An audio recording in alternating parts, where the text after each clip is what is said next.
Fala, Marcília. Fala, Emílio. Professor Marcília está aqui. Ele está em todos os programas. Sim. Porque ele é o cara que sabe traduzir isso aí. o juridiquês. O cara é bom. Outro dia eu tava vendo uma moça falando que, puta, eu não entendi nada do que ela falou. Porque ela fala que essa linguagem é complicada e a gente não entende. Por isso que o professor Marcília tá aqui explicando. Já vou passar o Instagram para você acompanhar o trabalho do Marcília, que é Marsiglia. Italiano, Marsiglia, underline, família. André. Família. Família. É isso aí, Marcília. Prazer estar aqui, Emílio. Tudo certo. Qual é o futuro do Bolsonaro? Tá Já certo. vamos falar o que vai acontecer. Aí, tá certo? Já na pergunta fulcral. Direta. Olha, o futuro do Bolsonaro, sinceramente, eu tenho a seguinte leitura. Veja só, agora a gente vai ter os embargos declaratórios, que Isso. não servem para nada, na verdade, né? Serve só para dar uma enrolada. Tem ali, vai se dirimir alguma confusão do acórdão e depois os embargos infringentes. Esses daí poderiam mudar. Que é o que teve do Lula. Que o Lula entrou nesse, né? O Lula entrou nesse e o Lula entrou em vários, né? O Lula depois que de um certo Mas momento, o último foi os infringentes, que é todo plenário que decide. é todo plenário e que eles vão ali aventar, ou vão discutir a divergência que o Fux apresentou. E como o Fux apresentou uma divergência muito grande, em diversos, tanto no mérito, né, que a gente fala, ou seja, sobre a inocência ou não, como também apresentou uma divergência sobre a competência do STF, se era o STF que devia ou não julgar, eles teriam de reavaliar tudo. É nesse lugar que a coisa poderia mudar. Só que assim, Emílio, vamos pensar aqui, se esses embargos infringentes forem julgados hoje no plenário, o plenário vai condenar o Bolsonaro, ninguém vai acompanhar a divergência do Fux. Então a chance para o Bolsonaro, sinceramente, é que esses infringentes sejam julgados num momento em que o STF for outro. Hoje, se isso correr rápido... Mas como é o STF ser outro? Porque a gente vai ter, depois das eleições, se mudar o executivo, se mudar o presidente... dois mudam. Sim. Tem novas nomeações. Essas novas nomeações podem... Quem que sai fora? Sai, acho que o Fux, sai... A Carmen, não é? O Fux está velho assim? Não, o Fux não, sai o Barroso. Barroso, inclusive, ele queria já sair. Carmen né? Exato. O Barroso quer, A pô. Carmen Lúcia. Ele queria ir para uma embaixada. Ele quer ser embaixador na Itália. Quem não quer? Pô, aí não é gostoso. só tem jantar gostoso lá na Pô, Itália. é um capelete. Então, mas vamos entender. E se você for pensar... Então, mas vamos entender. Então, vamos pensar aqui, para leigo mesmo. Quanto tempo vai isso? Vai pro Bolsonaro ser preso? Para ele falar, não, Bolsonaro agora vai ser preso, vai estar lá o quê? Uns 4 meses? Se eles correrem, se isso daí correr em prazo normal, a gente tem no mínimo uns 3 meses pela frente para todos os recursos se esgotarem. Advogado entrando com recurso aqui, outro ali e tal. O problema é que em 3 meses já entrou o recesso do STF. E aí já entra pro ano que vem, e o ano que vem em março. E é ano de eleição, né? É ano de eleição. Então não tem muito como acabar esse ano. Eu acho que isso daí vai ficar para terminar no ano que vem. Você fez uma leitura muito boa também, inclusive, porque como você falou para tirar o juridiquês, né? O que ele pode receber com um outro presidente que tem indulto, tem graça e anistia? Qual que seria a diferença? O que poderiam dar para o Bolsonaro? Olha, indulto é uma espécie de perdão, né? A anistia é um esquecimento. Essa é a diferença entre eles. A anistia não tem nada de perdão. As pessoas falam assim, mas como é que é possível perdoar coisas tão graves? Primeiro que a Constituição permite a anistia para... Esquece tudo, crimes, né? Esquece tudo. Não é perdão, é esquecer, é virar a página. É disso que se trata. Então a anistia... ou mesmo qualquer medida, como um indulto de presidente, porque o indulto vem do presidente, a anistia vem do Congresso. Isso. Essas medidas são mais efetivas para solucionar a questão do Bolsonaro hoje do que os infringentes. Porque, vamos lá, se os 11 ministros se reunirem hoje, quem que acompanha a divergência do Fux? O Mendonça, talvez? Sim. O Nunes Marques? Talvez. Temos Talvez. 3. Bom, tem 3 ali, 3 para 11. Quem mais? É. Então ele não tem chance nenhuma dentro desse STF. A chance dele é ou depois das eleições ou pela anistia. Mas aí ele ficaria em prisão domiciliar e inelegível até então. Ele ficaria inelegível em qualquer situação, porque a inelegibilidade vem do TSE, vem da Justiça Eleitoral, não daqui.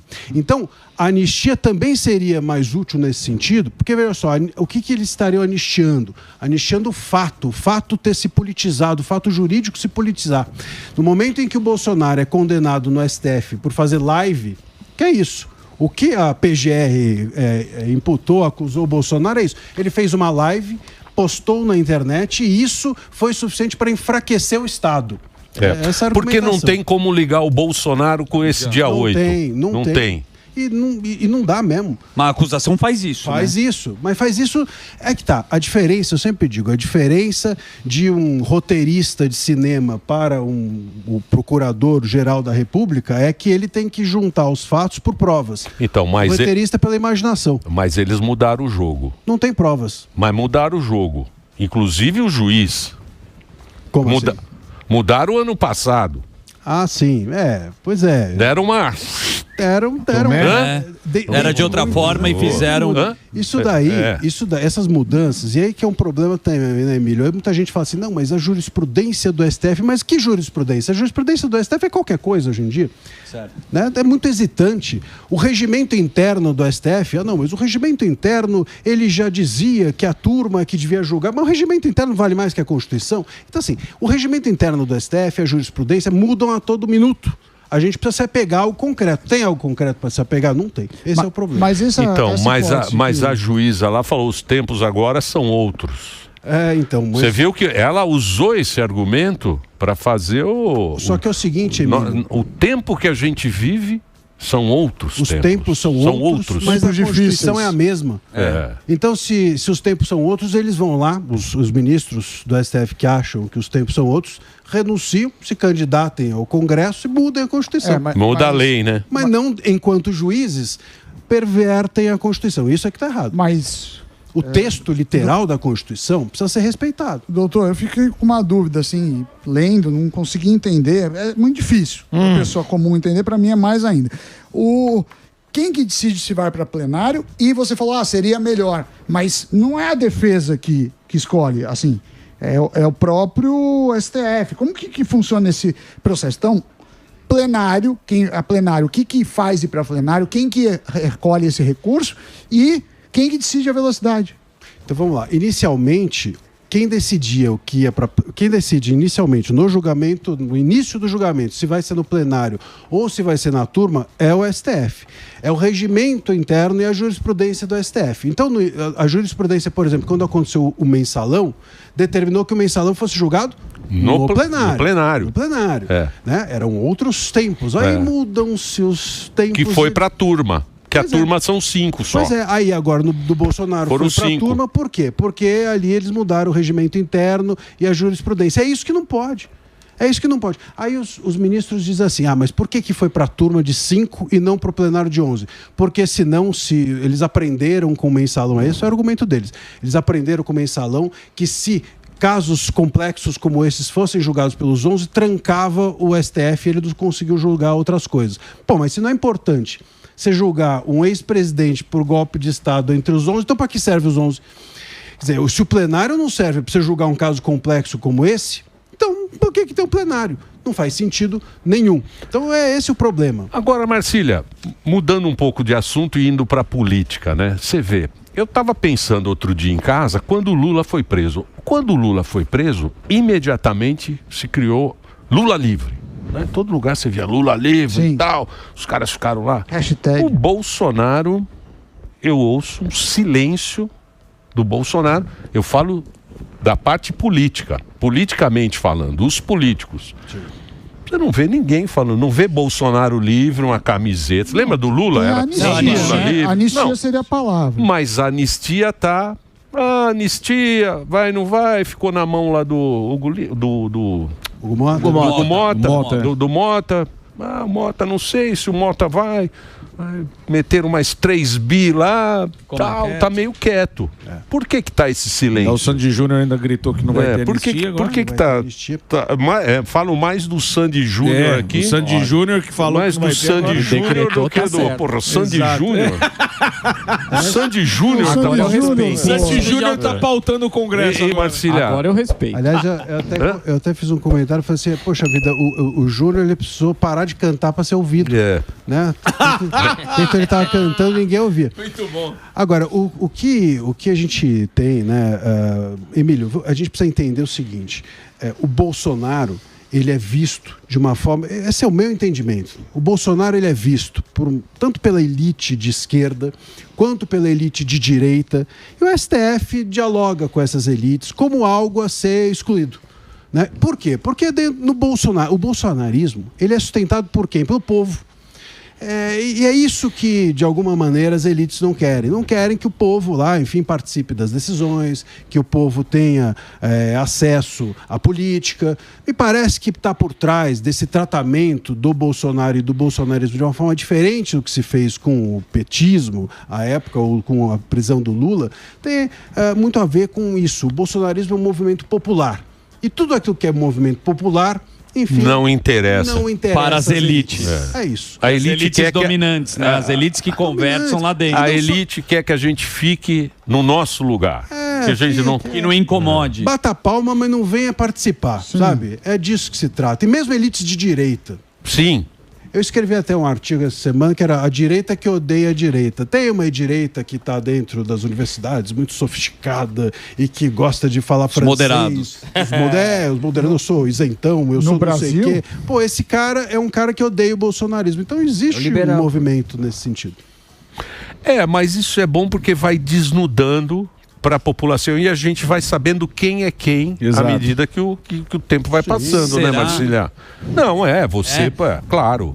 Ou o sistema não permite. Por que ninguém está defendendo o Bolsonaro? Por que não tem ninguém fazendo uma campanha como fizeram pro Lula, pro Bolsonaro, agora que o Bolsonaro está preso? Você não viu ninguém falando.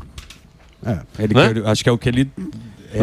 indicou aqui, as elites tem um trabalho, né, para isso acontecer. Eu acho que o que sistema, né, que falam. O que as elites queriam é que o bolsonarismo fosse uma espécie de PCO, assim, sabe? Partido da Causa Operária, que existe lá, mas ninguém nem sabe que existe. Fala lá, mas ninguém liga. Mas o bolsonarismo, ele se fortalece. Ele sobrevive a esses ataques todos. O Bolsonaro preso, eles vão lá, prendem o Bolsonaro, colocam uma mordaça. Essa prisão domiciliar do Bolsonaro é um absurdo, porque ele não pode falar, ele não pode mandar vídeo, ele não pode escrever, ele não pode publicar, ele não pode fazer nada. Era isso que eu ia perguntar pro senhor. E essa parte aí? Porque ano que vem nós temos eleição, obviamente. Sim. E o Bolsonaro é o líder da direita. Ele que vai apontar ali senador, governador e até talvez executivo. E essa parte dele não poder fazer, ele vai ficar mudo eternamente. Pois é. Agora, mesmo mudo, se você pegar as eleições municipais, ele não participou, ele não indicou ninguém e ele foi super influente nas candidaturas, nas eleições municipais. Então, ele vai ter, com certeza, muito poder nas eleições do ano que vem. Mas o desejo é de que ele não influencie. É disso que se trata. Veja, a gente precisa dizer, esse julgamento todo, ele tem por trás um desejo, ainda que não seja explícito, mas um desejo de extirpar o bolsonarismo do tabuleiro político. É isso. Isso tem a ver com, a meu ver, com esse elitismo que existe dentro do Brasil, de direita e esquerda também, não só de esquerda. É uma forma de dizer assim, olha, enfim, tudo aquilo que é muito popular não interessa. Né? E o bolsonarismo isso é triste, né, Marcília? É triste.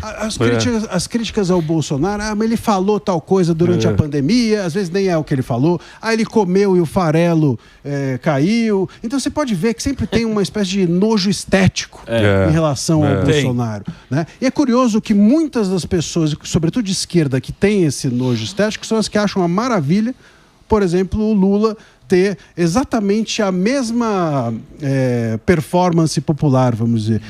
Quer dizer, enfim, tem dificuldade de falar, tem dificuldade... Aí é uma maravilha, é povo. É do povo. Quando o Bolsonaro faz isso ou não, ele não... É um ignorante, é um burro. Mas André, você acabou de falar nessa questão aí que o Bolsonaro nas eleições municipais ficou meio de lado, assim. A gente viu isso, tanto que teve divergências. O Nicolas não aprovou o apoio ao atual prefeito aqui de São Paulo e tudo mais.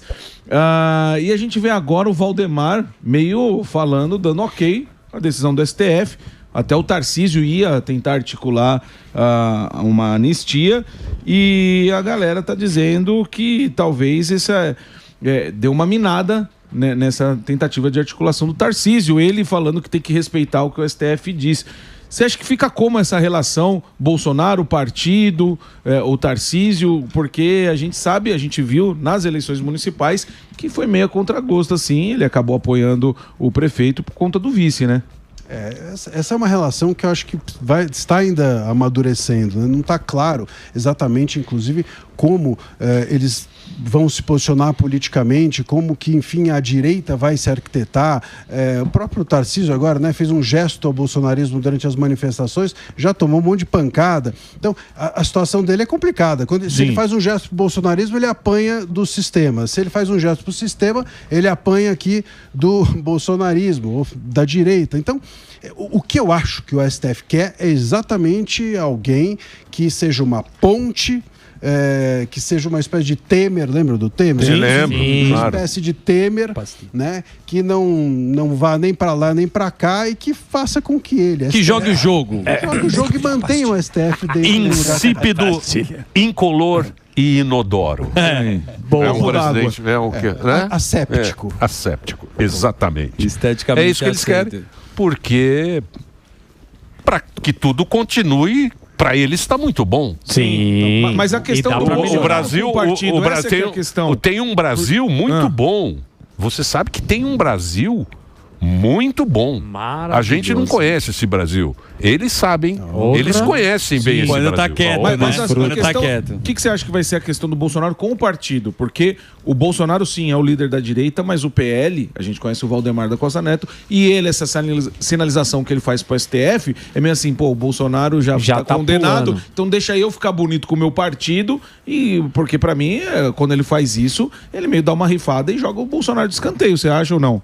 Mas o Bolsonaro é maior do que o partido, né? Então, assim, as pessoas nem se lembram muito onde que está o Bolsonaro, onde não está o Bolsonaro, né? Eu vi até o próprio Eduardo falando, mas essa questão de partido, ele dizendo, bom, enfim, qualquer coisa tem partidos por aí que podem ser menores, podem ser usados. Então, eu acho que há uma consciência do clã ali, Bolsonaro, de que eles têm uma adesão muito maior do que qualquer partido. Com certeza. Agora, os partidos ficam jogando. Há um mundo também à parte ali dentro desse universo partidário que não tem nada a ver com política, que, enfim, é um outro jogo que não tem, que não interessa, inclusive, a democracia, porque eles vivem num mundo à parte, no mundo deles, mundo burocrático, né? Que lucram com essa burocracia toda hoje desses milhões de partidos que a gente tem no país. Ô Marcília, você acha que isso nunca vai mudar?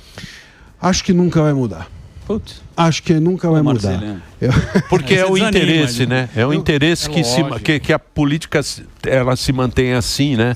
Com esses partidos, dono de partido, eles são donos do partido praticamente. O dinheiro é deles, né? Eles definem. Sabe, Emílio, o único jeito da gente mudar realmente tudo isso é se a gente tiver um povo capaz de compreender esse universo todo, se a gente entender por educação, uma formação, que as pessoas sejam educadas para o Estado, entendeu? Mas não, você entra nas escolas, a educação que se prioriza não é essa.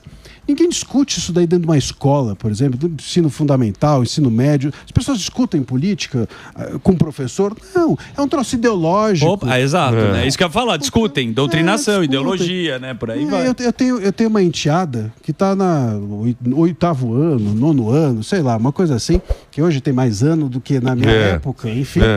E ela estava... Eu falei assim, e aí, você está aprendendo? Eu falei, estou aprendendo a decolonização do não sei o quê. Então é isso aí. É decolonizar. Eu falei assim, mas e a colonização? Na colonização a gente não aprende. É extremista. É novo, a Europa que é opressora, tá nesse lugar. Só aprende a decolonizar. Eu tenho um amigo que fala assim, o problema é que a gente colonizou pouco. Eles deviam ter colonizado. Precisa terminar a colonização para a gente começar a decolonizar.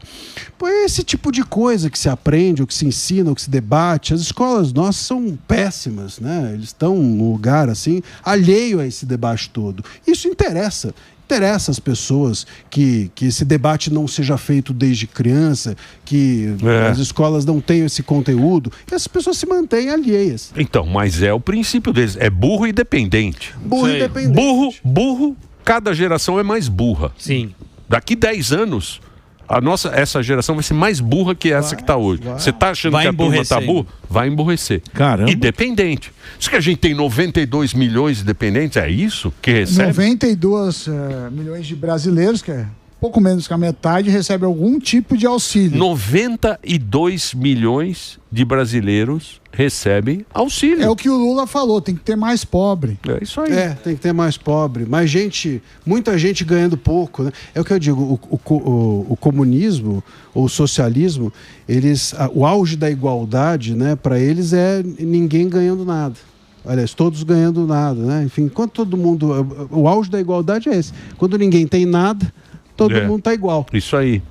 Só que isso é bom para quem, né? É bom para quem tá ali com o chicote, como você disse. Claro. E como você vê a loucura das pessoas que não querem mais debater, que a gente falou tanto aqui do Charlie Kirk lá nos Estados Unidos, que aconteceu essa tragédia, e a gente vê qual é a ferramenta da esquerda, né? Que no final acaba, né?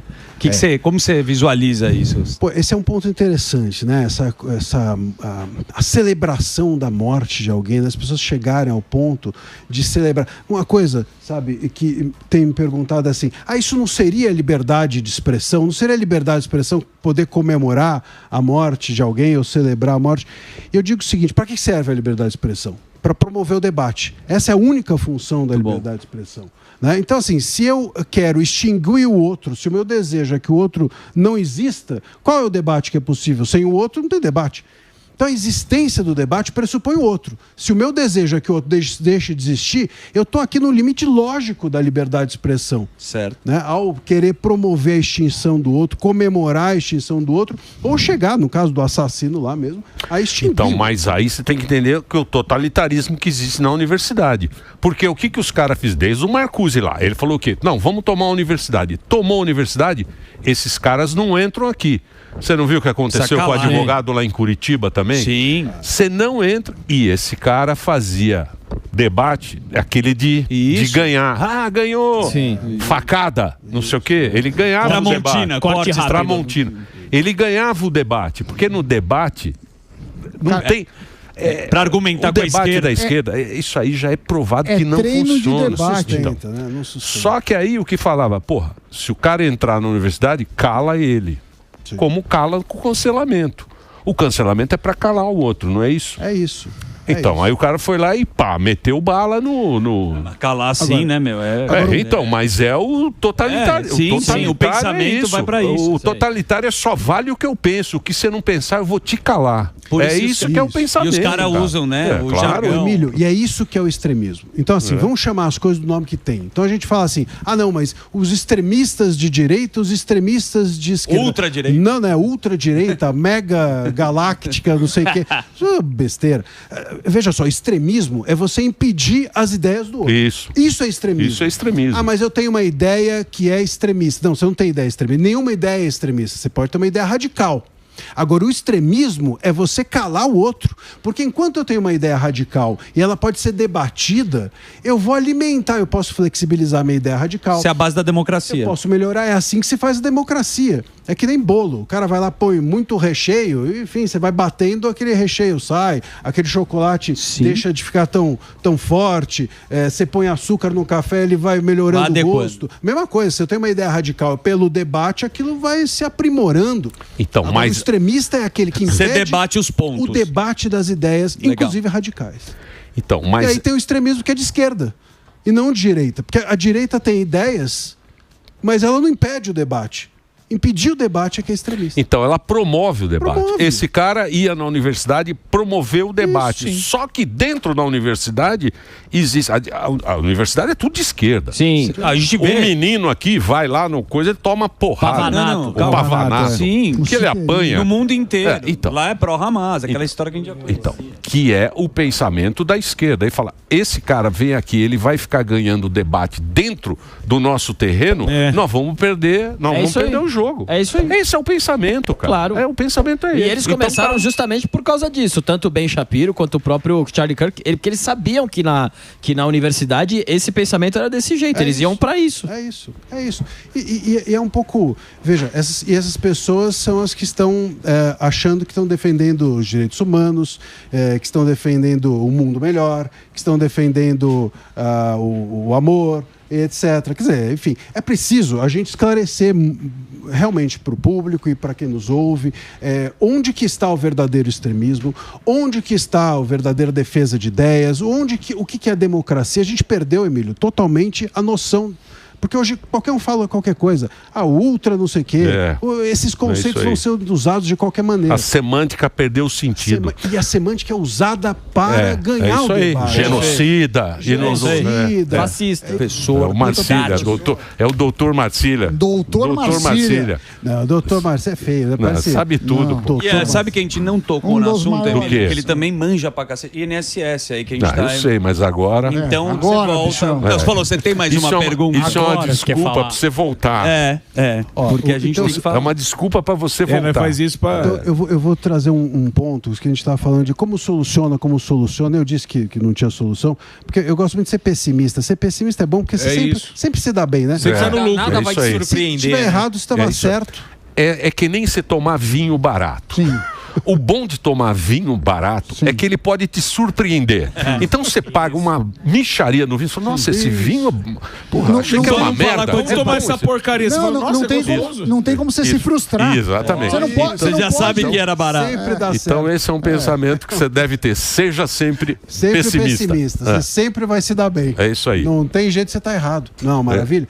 E eu acho que a solução desse troço, pelo menos imediata para isso tudo, sem dúvida, Emílio, seria a anistia.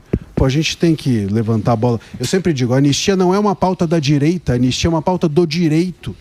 A gente tem hoje pessoas que simplesmente estão sendo condenadas a 15, 18 anos porque furtaram a bola do Neymar, sentaram na cadeira do ministro, enfim, coisas assim. Como é que você vai condenar daqui para frente outras mais pessoas? O Bolsonaro tomou uma pena maior do que a da Matsunaga. Sim, não faz sentido. Não faz sentido. Então o direito, se a gente perdesse essa forma de calibrar as penas, o direito se perde, perde a credibilidade, inclusive.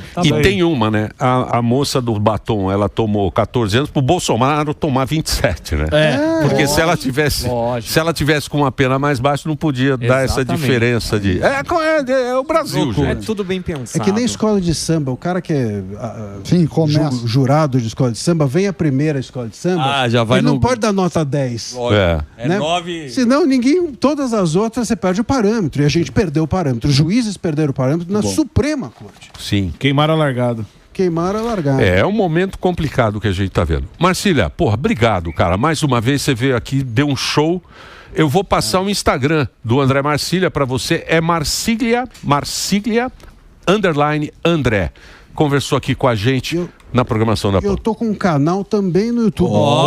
Aí sim. Canal do Marcília. Qual é o canal? É a mesma coisa. Entra lá, André Marcília, eu não sei o dele. Marcília YT. Isso. Entra no Instagram do Marcília, ele tem o canal do... Tá aí, André Marcília é o canal do YouTube para você. Faz um mês aí eu tô explicando essas questões todas que eu vivo por aí, explicando com mais detalhes lá no canal. E explica de uma maneira clara para todo mundo. Obrigado, viu, Marcília? Obrigado mais uma vez.